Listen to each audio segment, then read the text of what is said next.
Hello, this is Roman Gabriel, and you are listening to The Grilling Truth.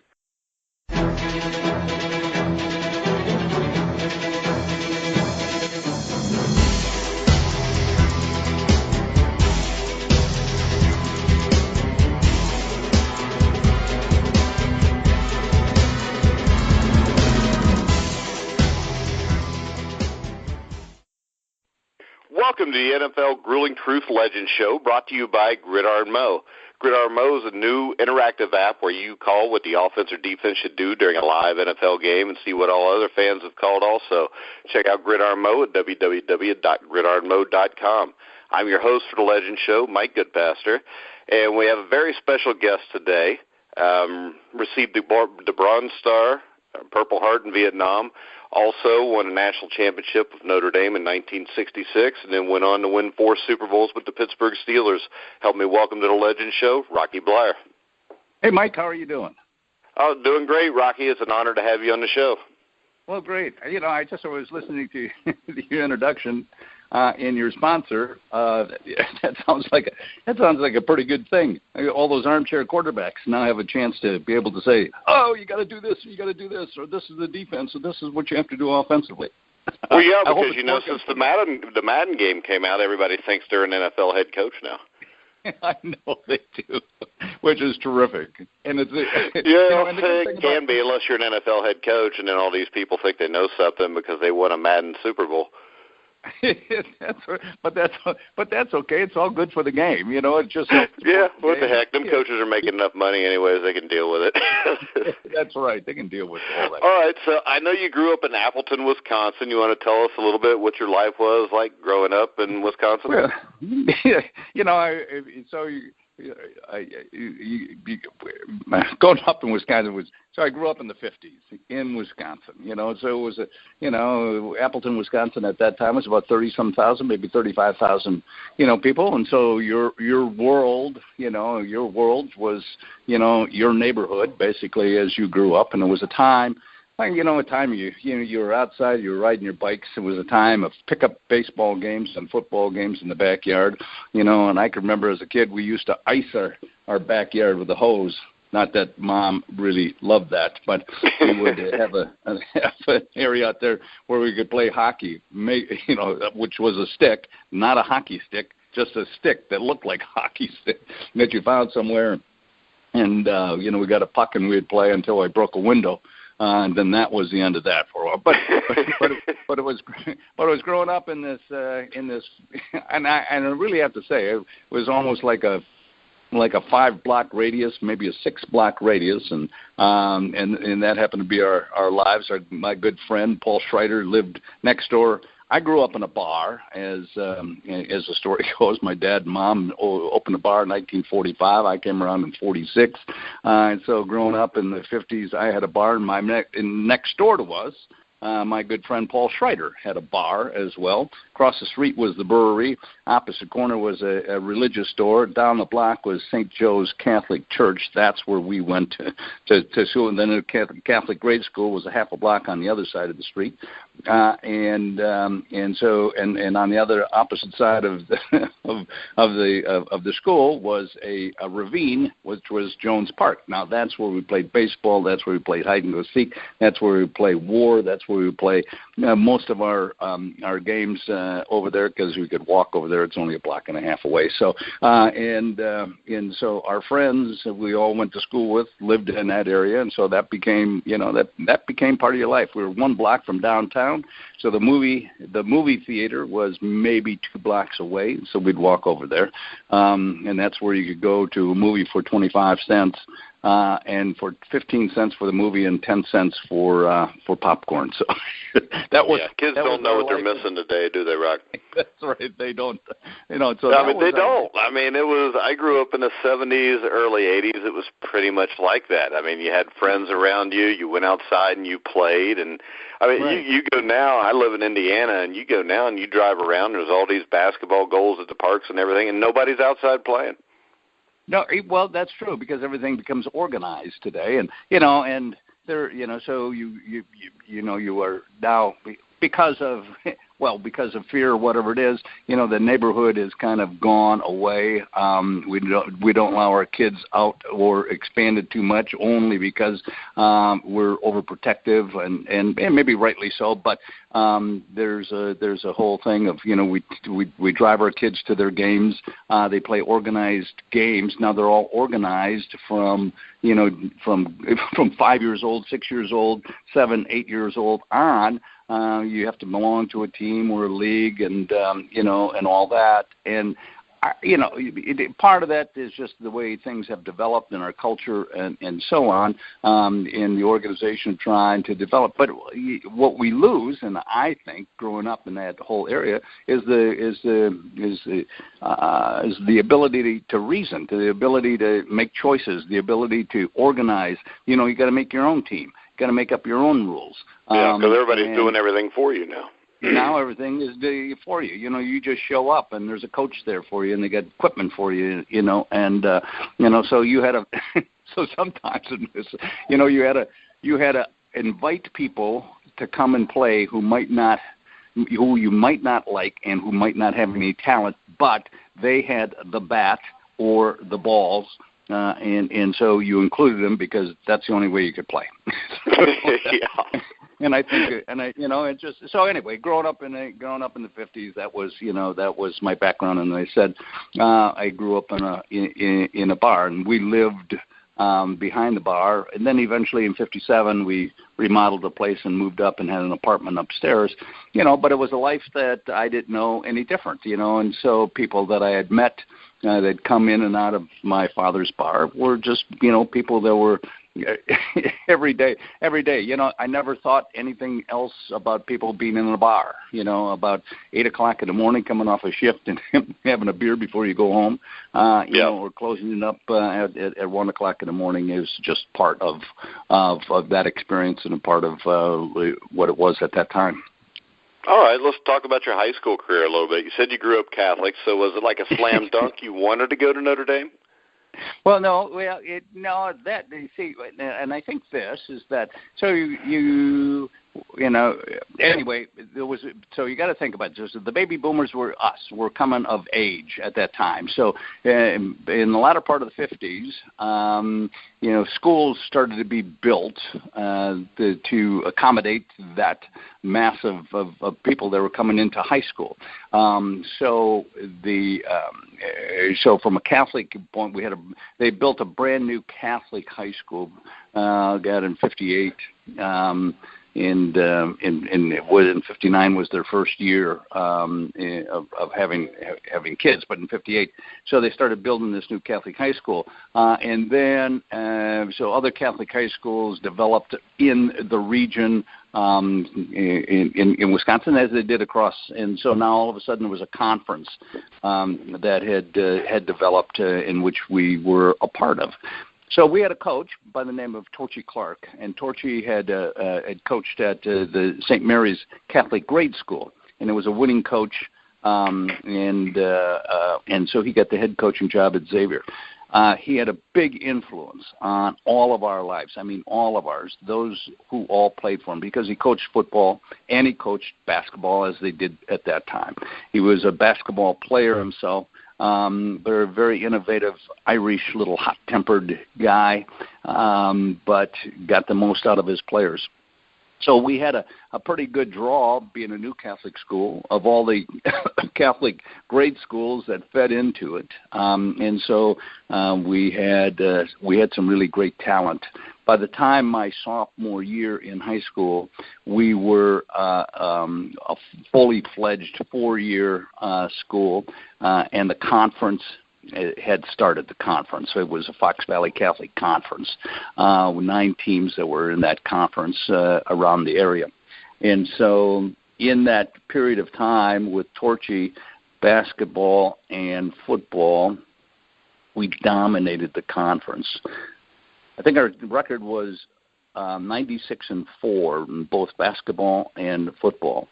So we were undefeated in football, won the conference all those 3 years. In basketball, we won the conference We won the conference and lost a game. I think we lost a game in the conference. And we lost 2 games. We lost 2 games during the season and a game in the playoffs my sophomore year. My junior year, we were undefeated in basketball and won the state championship. In my senior year, we were undefeated in basketball and lost the state championship. So we had a pretty successful run, and I tell you that only in context because of the success of the team. No matter what the conference may be, you kind of get recognized for your contribution. So if you got a losing team, people might not notice you as much, but if you got a winning team, I don't care who, you kind of rise. And so I was all conference, and I got to be all state in my senior year. I got to be high school All-American designation, and so. And I got scholarship offers, to go to college. Now, you have to understand, we weren't big anybody, from a fan perspective. I wasn't necessarily a big Notre Dame fan or a big Wisconsin fan or anybody fan, but there were some things I didn't want. I had no interest of going to Illinois or Michigan State or any of the other Big Ten schools. I felt a responsibility to take a look at University of Wisconsin. Notre Dame had recruited us, and as I say, and then I went out to Boston College. Probably the best piece of advice that was given to me was by the recruiter, maybe self-serving in his regards, but for me it hit home, and he said, listen, you're going to get a lot of scholarship offers, and by the time you go visit all these schools, after 6, 7, 8, 9, they all kind of run together. How do you make a decision when the red carpet is thrown out that's best for you? He said, my suggestion is pick 3 schools that you would like to graduate from and or go to, and make your decision from those 3 schools. Now, that made perfect sense to me, knowing later on, as I looked at it, that was self-serving in his regards, I suppose, cutting down the schools, but it made perfect sense. So I went to Wisconsin, Notre Dame, and Boston College, and so and I liked Notre Dame, but like every good Catholic boy was taught to do, was that you go to church and you pray for guidance and direction, and like every good Catholic boy, you do what your mother wanted you to do, and that was to go to Notre Dame. So that's how I ended up at Notre Dame. Now, were you Era's first recruiting class, or was he a year away from going there? Yeah, so no, I was his first. I was his first recruited class in 1964. Era came in from Northwestern University at that time, very successful there. Had beaten Notre Dame in the past, but so did everybody else during the years previously. So I was in that first recruited class of Era. That was the year 1964. That fall, freshmen didn't play, but Era had taken a team the year before that only won 2 games and lost the last game of the season out in Southern California. So he went 9-1 that season, and was a great dramatic turnaround of talent that he had on the team. But a coaching change that had taken place, and it kind of brought to me that was like one of the greatest turnarounds in college history because of that. Freshmen couldn't play, so he was playing with the guy or the same players that the guy before him was playing with. I mean, right, but what also made Era so special and able to change the culture so quickly? Well, I think one of the things there's 2 things that needed to come into play here. One, Era in his culture and his coaching and his success, but that was kind of an unknown to Notre Dame. I mean, we didn't know that at that time. His assistant coaches and the caliber of players that he had. Probably the biggest thing that helped Era there was that there was an NCAA rule change at that time. Prior to 1964, at the change of the ball, you could only substitute 3 players. And so that was usually a quarterback, a receiver, or something else. So you had to have players that played both ways. Yeah. So when Era came in 64, they changed it to have free substitution. So now he could platoon, which did not happen before. Now he could take players that he had and move them around, and probably that was the best insight that he had of players. Prior to that, Kuharich was a coach that had been the previous coach. Huey DeVore was the interim coach. Kuharich finished his last season in '62, left, but these were his guys that were now playing, and he had to recruit from a professional point of view. He recruited big guys because they had to play both ways. So we had a guy like. It just slipped my mind here. But we had a fullback that was 245 pounds. Okay, 6'2", 245 pounds. Well, Era moved him to a defensive tackle. We had another guy, another running back who was like 6'4", 235 pounds, and he made him an offensive tackle. So he used their athleticism and their size in a different role than they've ever been used before. And because of that, he had this massive turnaround and put a team together, both offensively and defensively, that allow us to go 9-1. So that was what he established as winning thing. So by my junior year, 1966, were we undefeated. And we played the Michigan State game in the history of NFL. I mean, in the history of Notre Dame. At that time, so at that time, this game became a big game. And why? Because it was the first time that two undefeated teams got a chance to play at the end of the season for the mythical national championship, because that's what it was. It was done by the sports writers, that national championship, based on, your success and maybe your conference or who you played and so on. But it wasn't defined as it is today in a playoff series. So now, finally, it was blown out of proportion. I mean, this game was huge. Interesting thing about it as well was that the NCAA only allowed teams to be on national television once a year, once every 2 years. You'd have to look that up. So that game was not nationally televised. They got such heat, that the networks, that they delayed broadcast it later on. Yeah. But it's amazing how things have changed as we see it today. Now every game's on. Now every game's on. But it was from Era's success, that was his first stepping stone. We tied that game. There was no sudden death, no overtime. It was the end of the game, and ended in a 10-10 tie. A lot of controversy on who and why and what, but the fact is that's what it was. We had one game left, in which we had to go out to Southern Cal, and we beat Southern Cal that year 51-0. And that following Monday, we're then crowned national champions.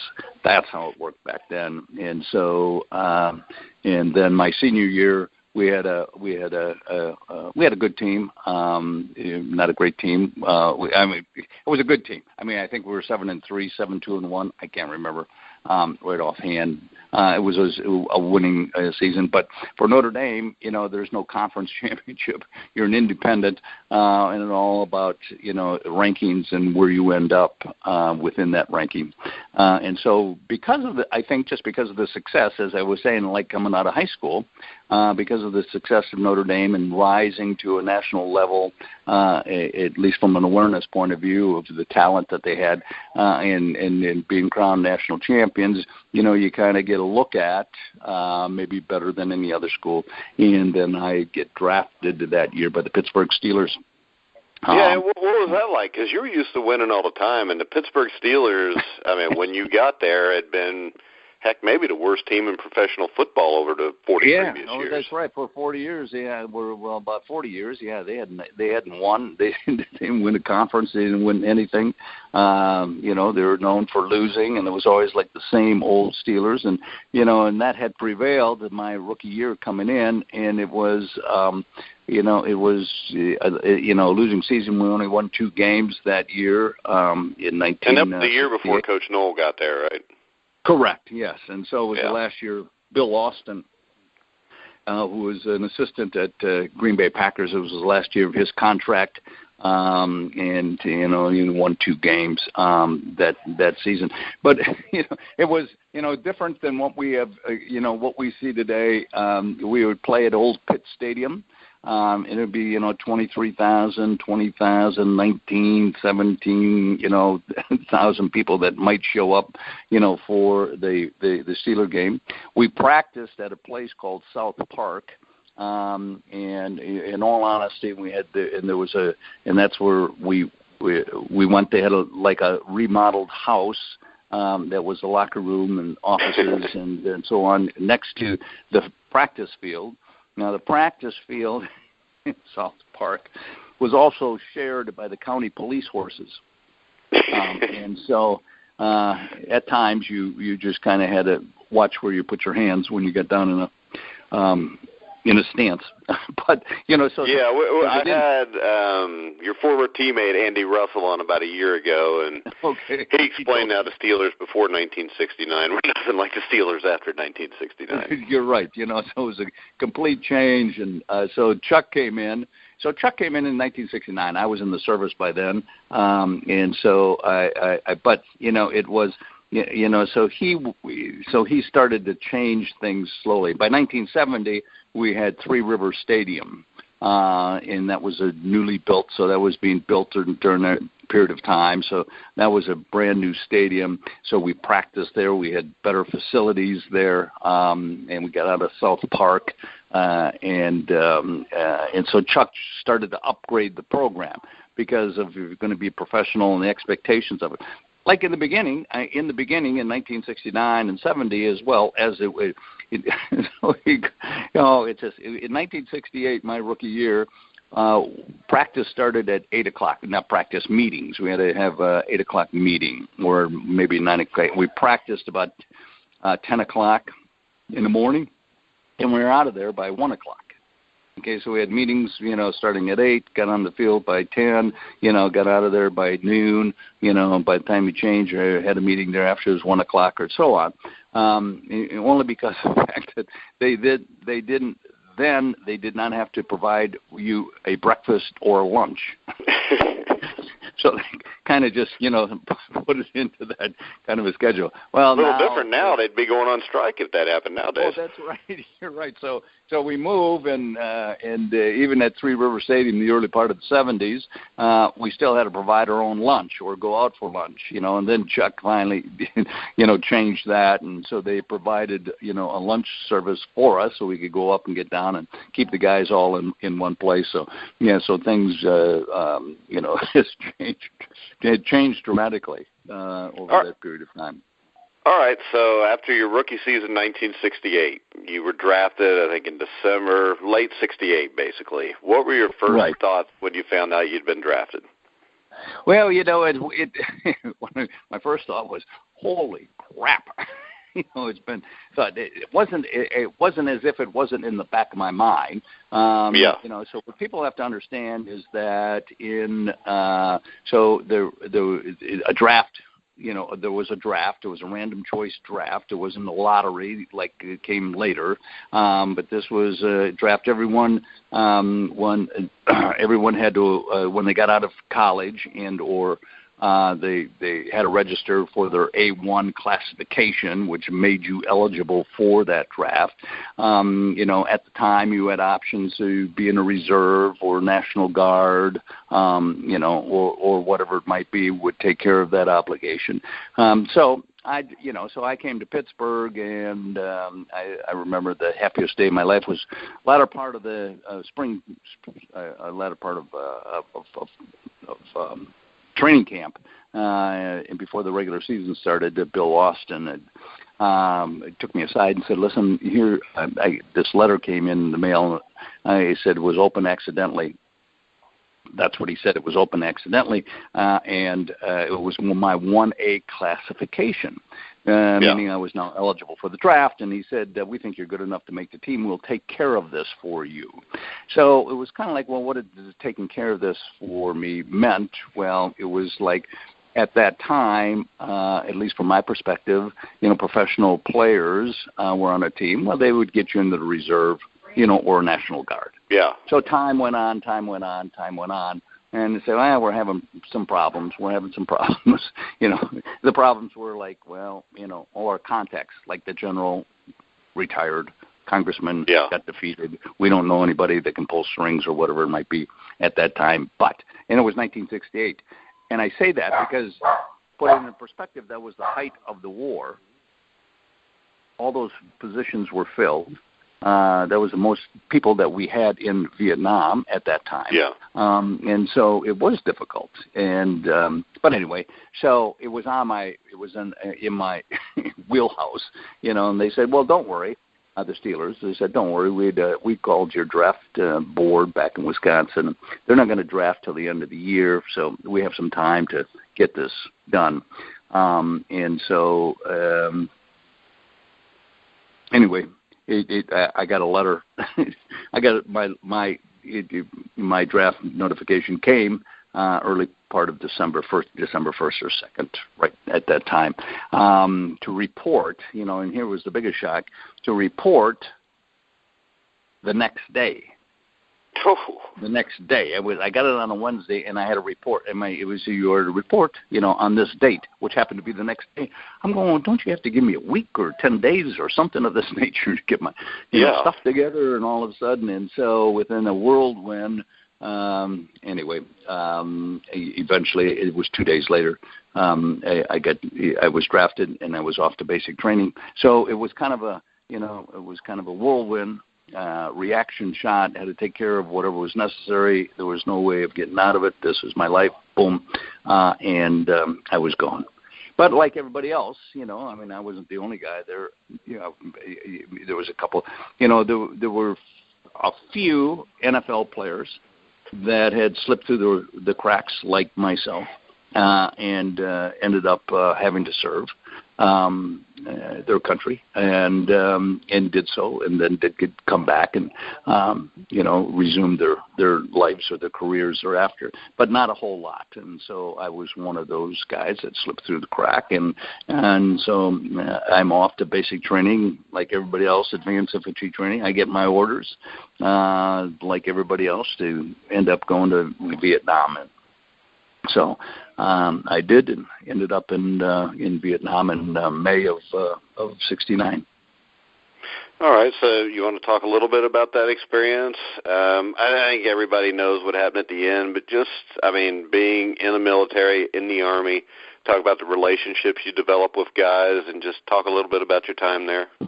Well, I think the biggest thing there, is to put things in perspective, unlike today, because this is, for listeners, for those who hadn't served in Vietnam, have a different perspective.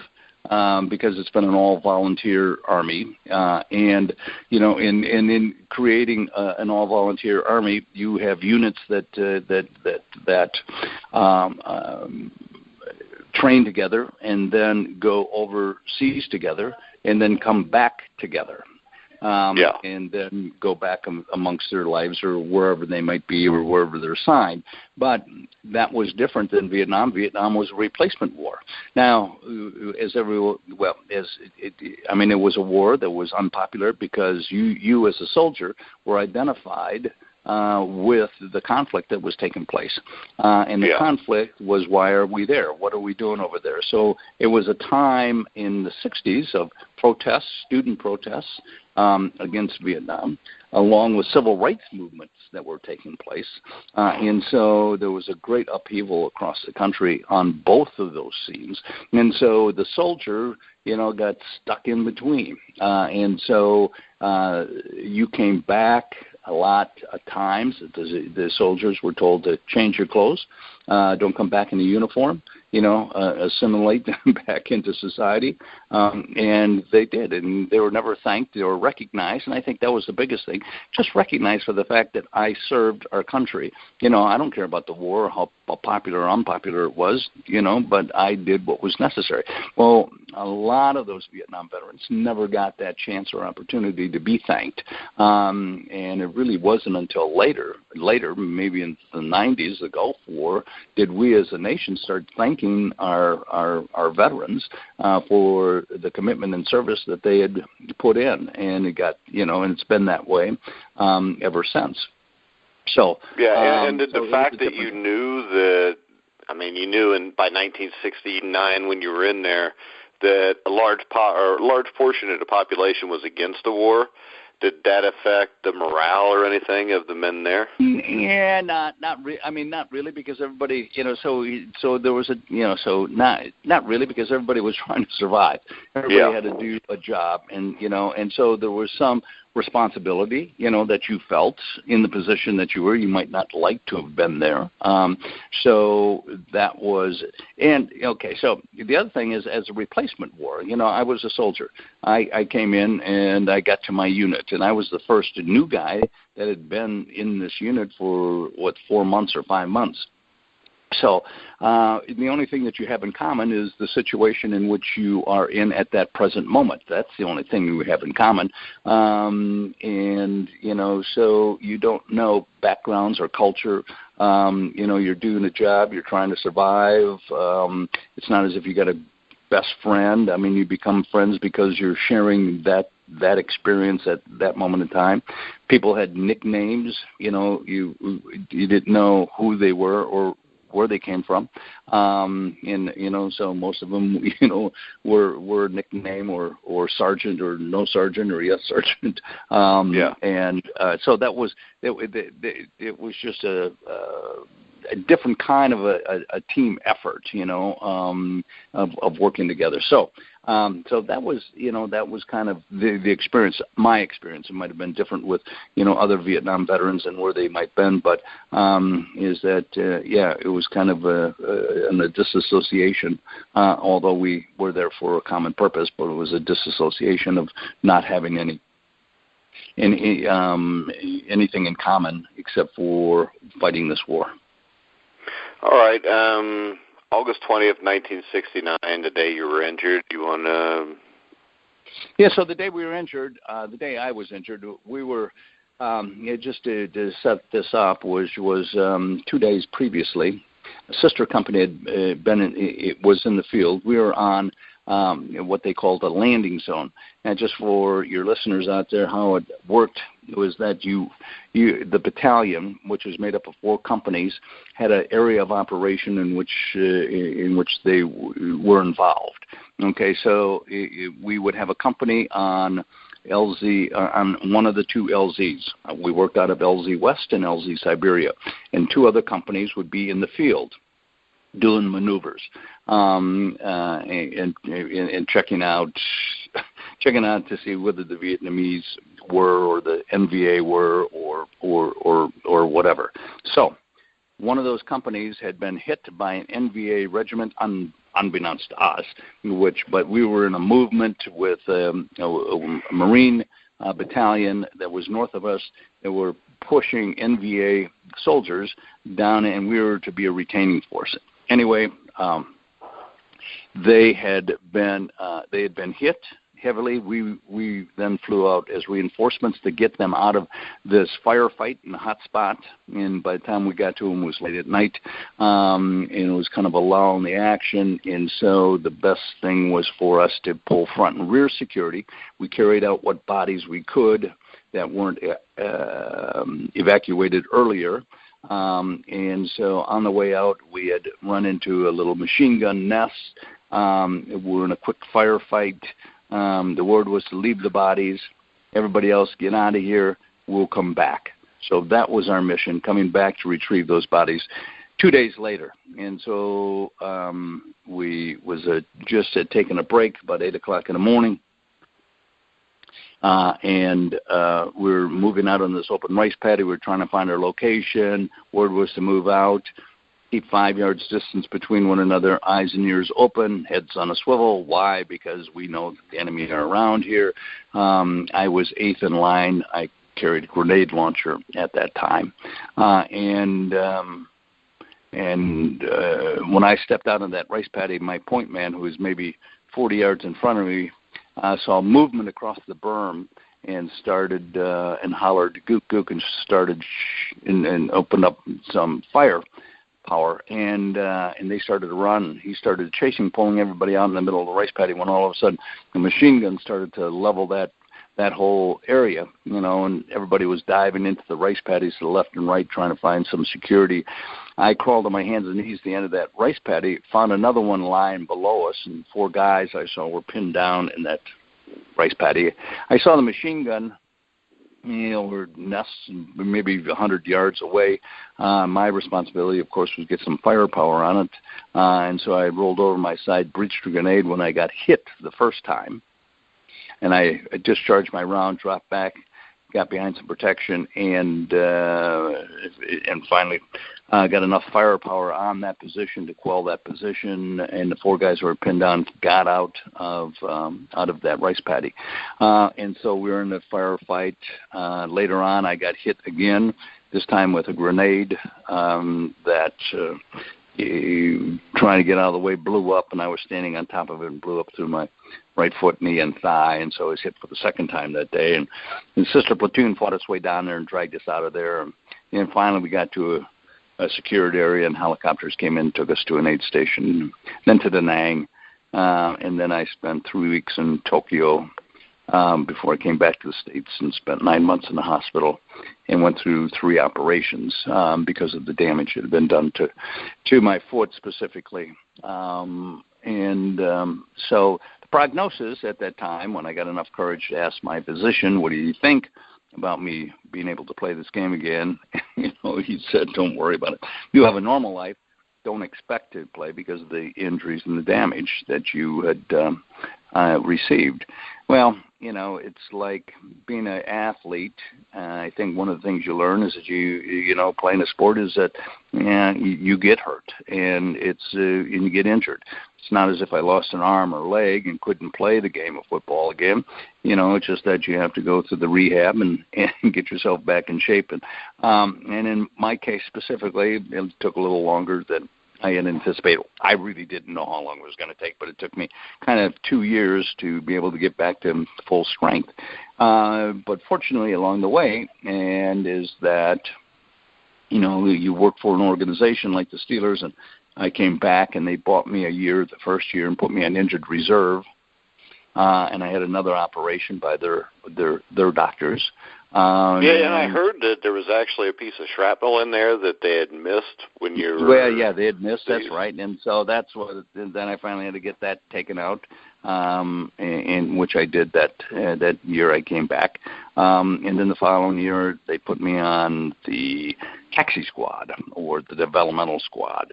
So basically, they bought me 2 years to heal, to get stronger, and so you have to take advantage of those opportunities. And so by 1972, I come back and I make the team, primarily on special teams.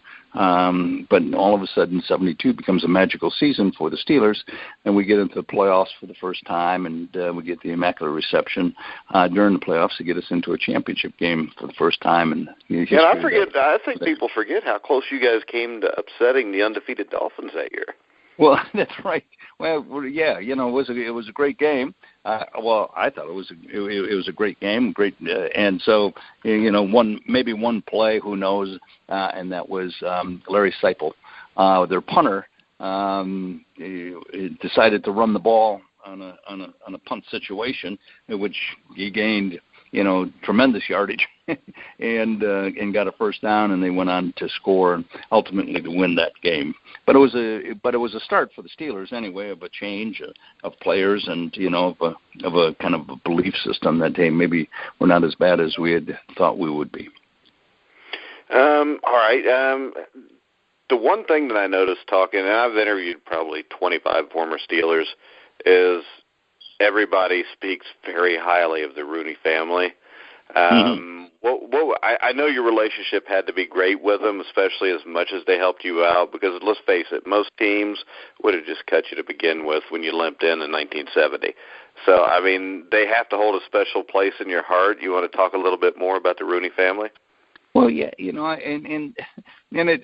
I think, what they've accomplished or what they've done within their organization over these years, even before and since, is that their biggest concern is about players, taking care of players, taking care of their needs.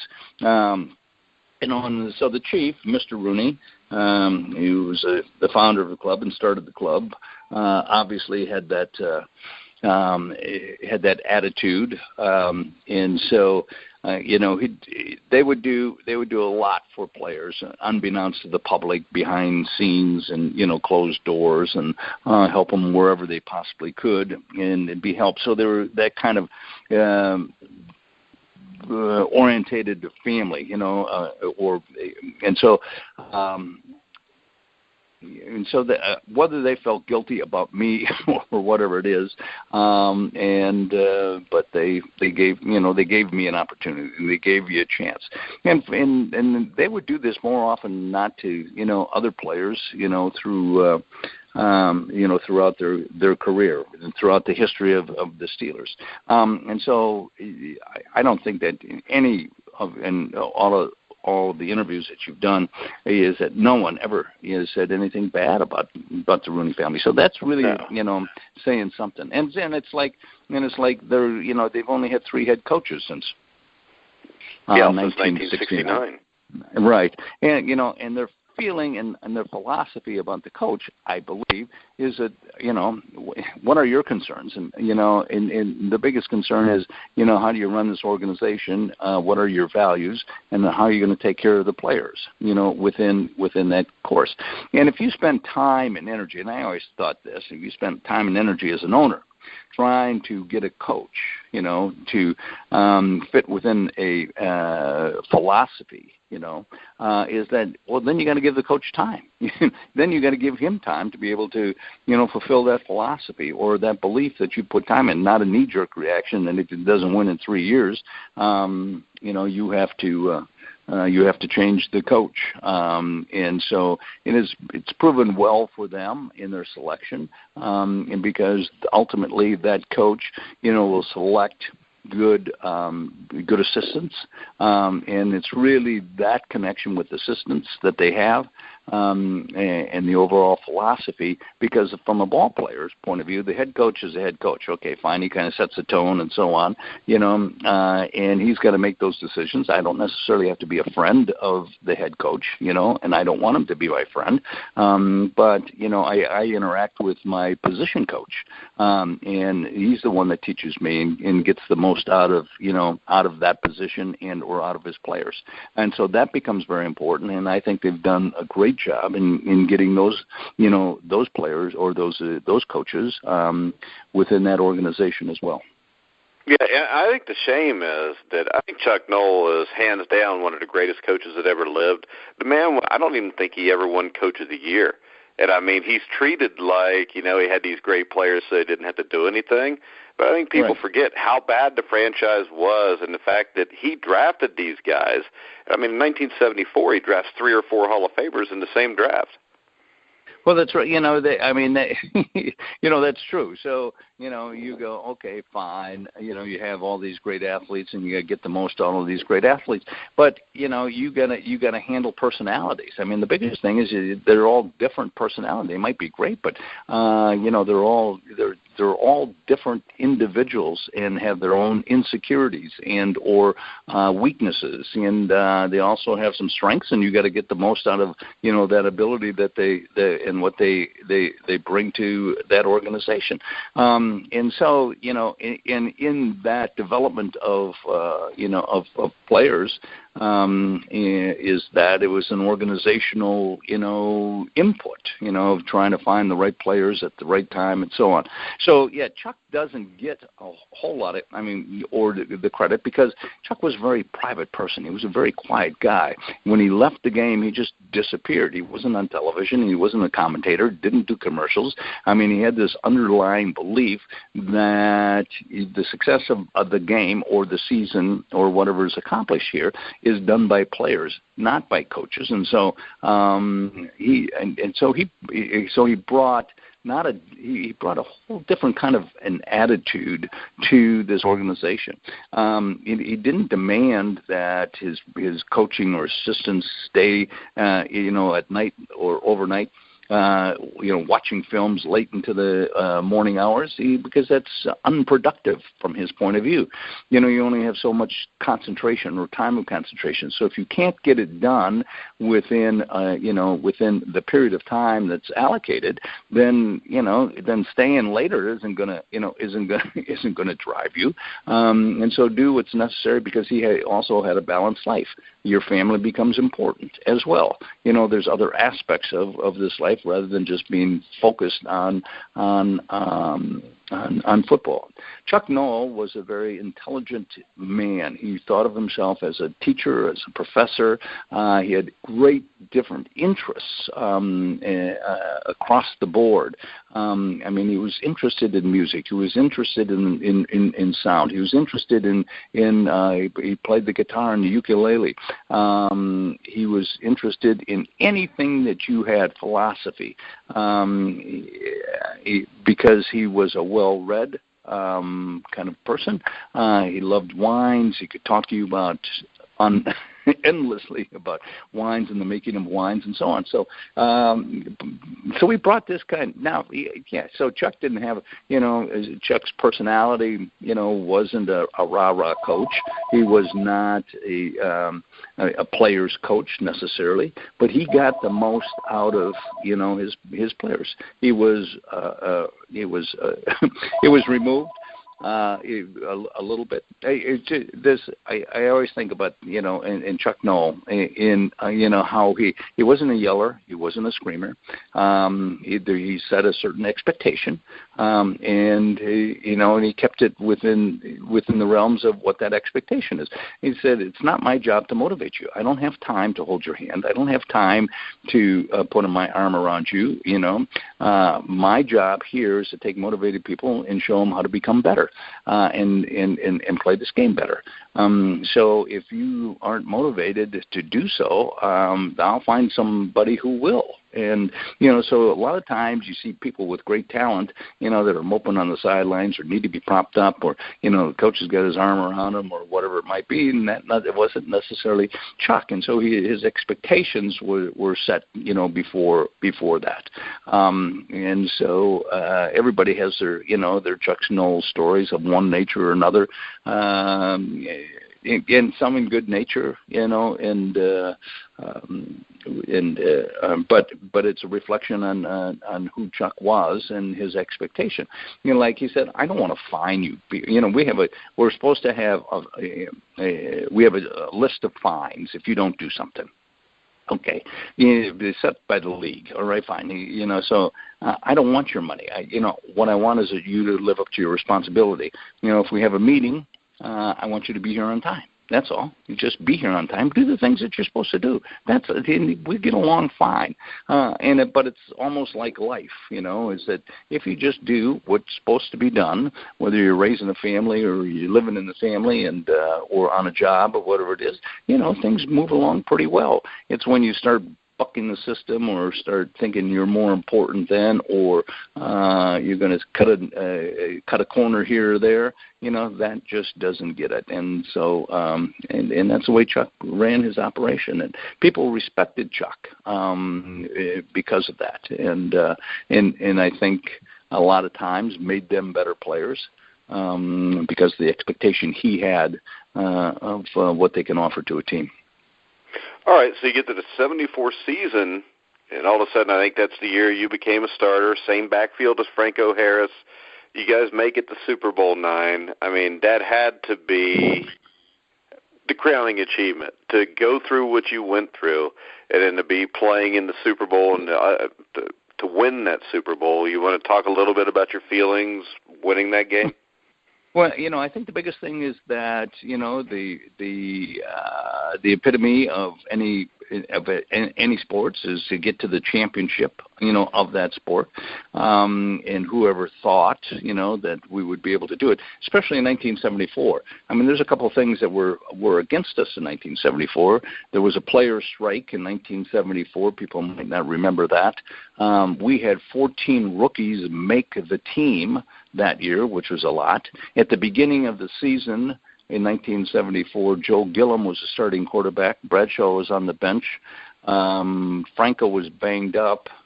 And Mean Joe Green almost left the team 3/4 of the way through that season. I mean, walked out because of the way we had been playing. We got off to a shaky 3-1-1 start, and so it wasn't as if we were a Super Bowl bound team. But all of a sudden, and really in '73, the year before, the Bengals won the division. It wasn't the Steelers too. No, that's right. Yeah, you're right. And so I'm a Bengals fan. We don't have many years where we can say that, so we don't forget that, Rocky. So that's right. So all of a sudden things start to fall into place, and and we turn things around, and we get to that Super Bowl, and so it is, here it is. I mean, it is young in the terms of Super Bowls because it was Super Bowl IX for us. So it was very exciting. I mean, this was the epitome of why you're playing this game, to play in a championship game. And I can remember standing in that runway, being entered before we were introduced onto the field, thinking to myself, how fortunate you are because of championships, and not necessarily Super Bowl, but just championship. Standing in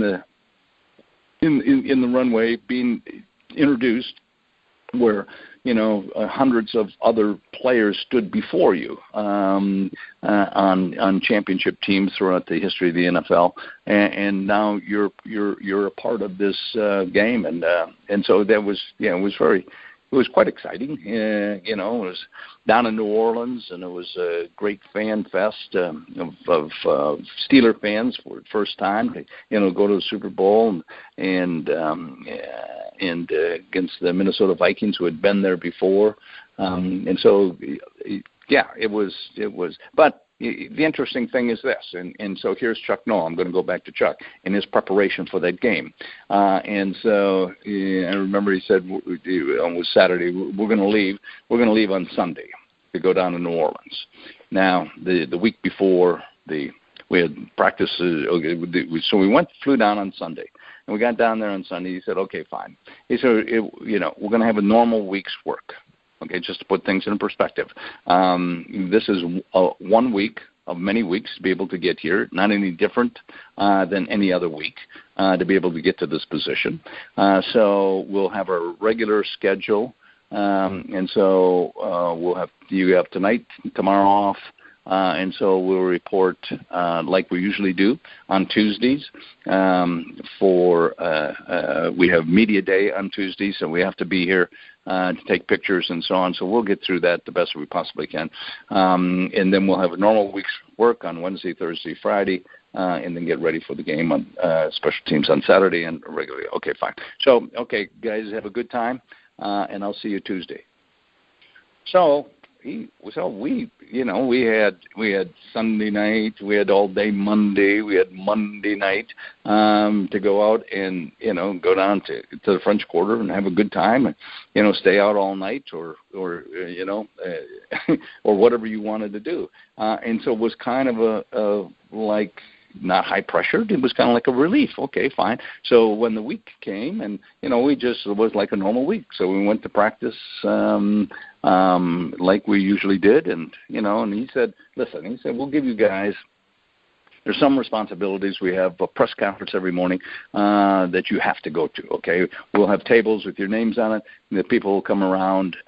So we'll try to control it as best we possibly can. It's for an hour, like from 9 to 10, and then we'll go to our team meetings and so on." He said, so you're going to get a lot of questions from a lot of different players, from papers or from writers. He said, you're going to get the same questions. Just don't let them bug you. He said, they have a job they have to do. They got to write for their local papers. So you're going to get the same question over and over and over again. So my suggestion is make up different answers. Okay, just have fun with it, and don't let it bother you, and we'll get through this. And so it's just part of the thing. So so it was like, oh, okay, fine.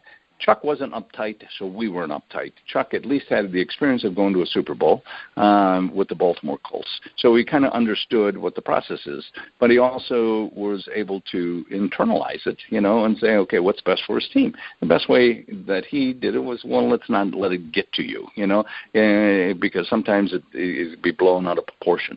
And you get coaches that are uptight about this game, especially the first time that they're in it, and the expectation and everything else that happens in it. And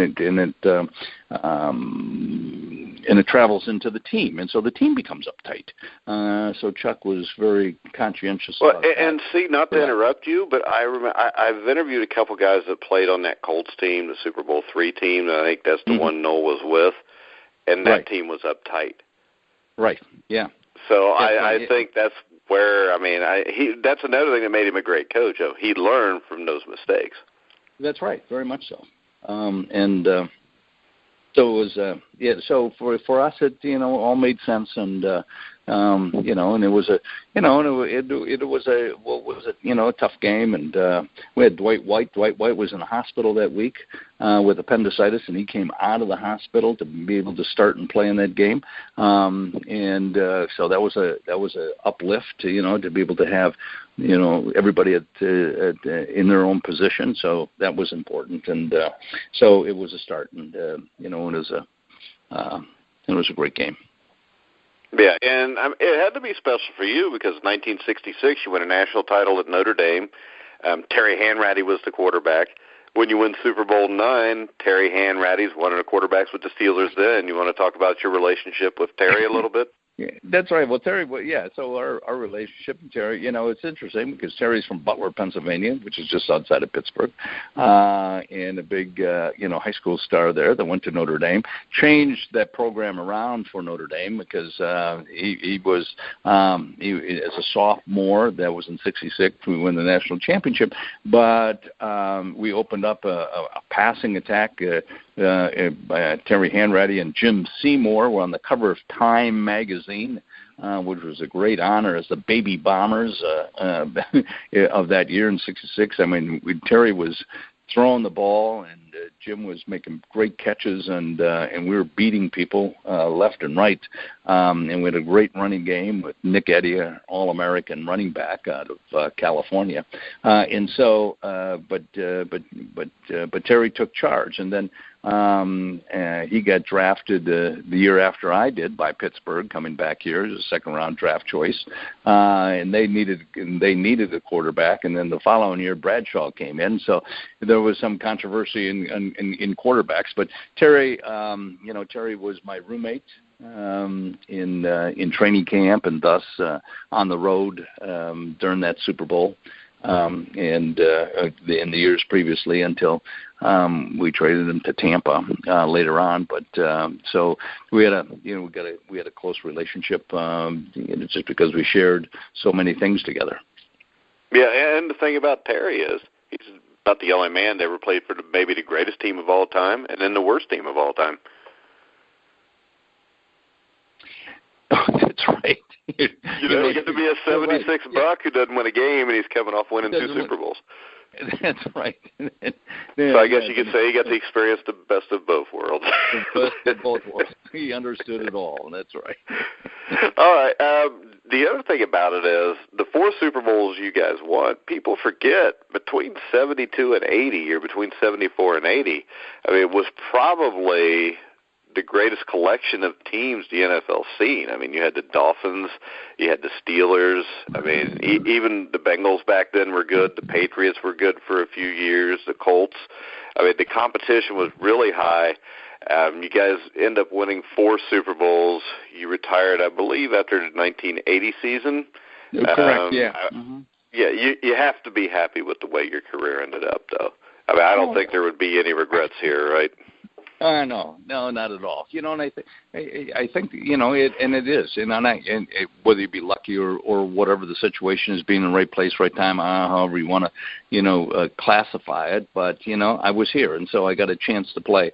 And I think the biggest thing for any player is, I think the only thing that they look for is the recognition of a recognition of the contribution that you made, to that team. You don't have to necessarily be a star. You don't have to necessarily be all-pro, or a Hall of Famer. But if you get recognized for your contribution, and I think if you look at the people who played that didn't fall into that category, I mean, so we had an offensive line that the only one that the people know of is Mike Webster, who came out of that 74 class. And that's because of something bad. Well, but also was a Hall of Famer. I mean, from an offensive but line, even Hall of Fame offensive linemen don't get treated like Hall of Fame other players, if you know what I'm saying. No, they don't. But that offensive line was a great offensive line. In 1976, that offensive line produced 2 1,000-yard rushers. Myself included with Franco as the highlight of my career. But they don't get recognized for, that. I mean, that takes an effort to be able to do that. Franco gets 1,000 yards by himself, but to get me 1,000 yards, I mean, we're running the ball and they're blocking, they're doing their jobs. And so it was it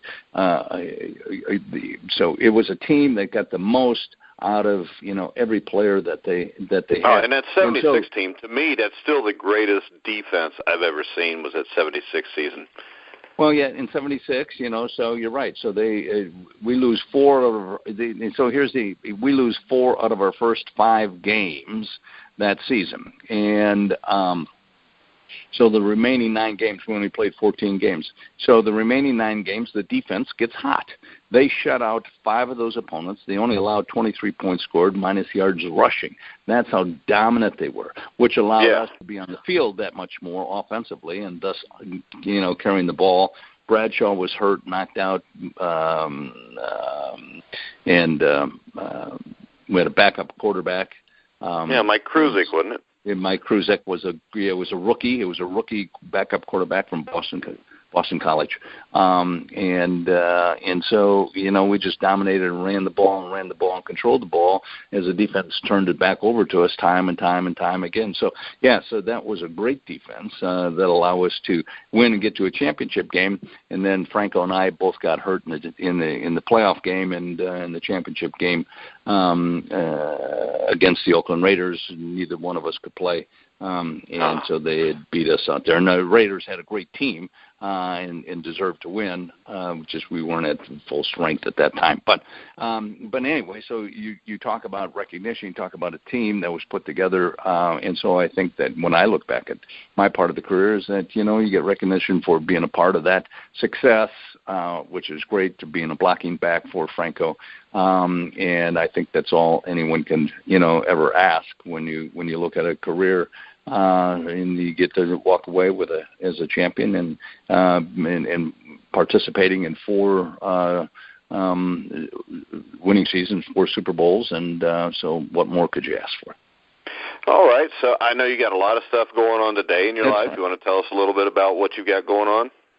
Oh, today, so let me see. I own a construction company here in Pittsburgh. We're a general contractor, and we're a commercial general contractor, so we do a lot of healthcare work that is here. I just finished a play. I have a one-man play called The Play with Rocky Bleier. And we did it over the holidays here at the Public Theater, and it was well received. So we'll take that on the road somewhere down the line, so I got 2 young girls that are off to college, and so Dad keeps working so I can pay for their education. That's all. Yeah, now it's expensive. Really expensive anymore, Rocky. Yeah. I know. So I'm still on the road, and I still do motivational speeches across the country with corporations and so on. So it keeps me busy. Yeah, and I saw you do a lot of stuff with the VA, the Veterans Administration. Yeah. So a lot of that is dear to my heart, and so helping vets or organizations specifically to help vets, get the recognition that they deserve, get the help that they needed, and try to coalesce all the agencies that are around different cities to be able to work together. So that's a side passion of mine, to be able to help the veterans as we best possibly can. All right. Well, I know I've kept you over an hour, Rocky, so I'm not going to keep you anymore. But I could probably talk to you for another 2 hours. But right. I want to thank you, like I said, for coming on. I actually got somebody calling my phone right now, and it's we'll just act like that didn't happen. That I can edit it out, Rocky. That's why we record these. But it was really an honor having you on the show, and thank you. I couldn't thank you more. Like I said, it's not very often. We get a lot of NFL stars, but you don't get too many people that are actually truly an American hero. And to me, the guys that served in Vietnam War. And, I mean, when I say that, I'm not even including the football, Rocky. Right. I appreciate it. So, okay. We'd love to have you back sometime if you'd be willing to come back, too. You got it, Mike. You got my number. So, anytime. All right. Thanks a lot, Rocky. All right. Thank you. Bye-bye. All right, guys. Remember, you can catch out all of our shows on iHeartRadio, iTunes, TuneIn, Spreaker, Stitcher, wherever you find sports podcasts. You'll find The Grueling Truth. Make sure you check out our sponsor for this show, Gridiron Mo, at www.gridironmo.com. So, for Rocky Bleier, I'm Mike Goodpaster. You've been listening to The Grueling Truth, where the legends speak.